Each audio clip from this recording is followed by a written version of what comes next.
অখণ্ড ভারত চাই তো, পূর্ণাঙ্গ ভারত চাই তো। ভারত মাতা কি জয় শ্রীরাম। 22 তারিখে উৎসব বানিয়েছেন তো সবাই, মনের ভিতর ভীষণ আনন্দ।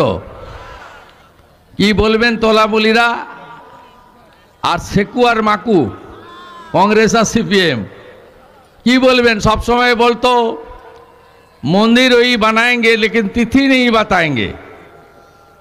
बोलतो ना अटल जी के गालागाली करतो, आदवानी जी के गालागाली करतो, मोदी जी के गालागाली करतो।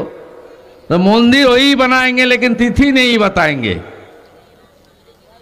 370 हटानो হয়েছে রক্তপাত ছাড়া।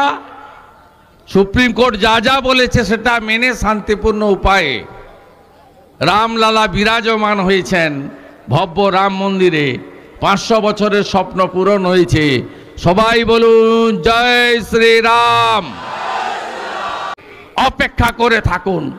শুধু ওই নবগ্রামের কানাই, ডোমকলের জাফিকুল নয়, গরু পাচারের সঙ্গে যুক্ত 80 ভাগ তৃণমূল ফাঁকা হয়ে যাবে।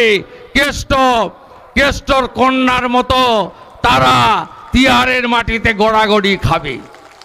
মুর্শিদাবাদ আসনও বিজেপিকে দিতে হবে। দেবেন তো?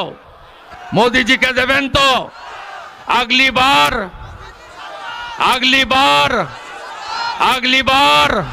फिर एक बार मोदी मोदी मोदी मोदी। সবাইকে ধন্যবাদ জানাবো। আমার আরো অনেকগুলি কাজ আছে, আমাকে যেতে হবে।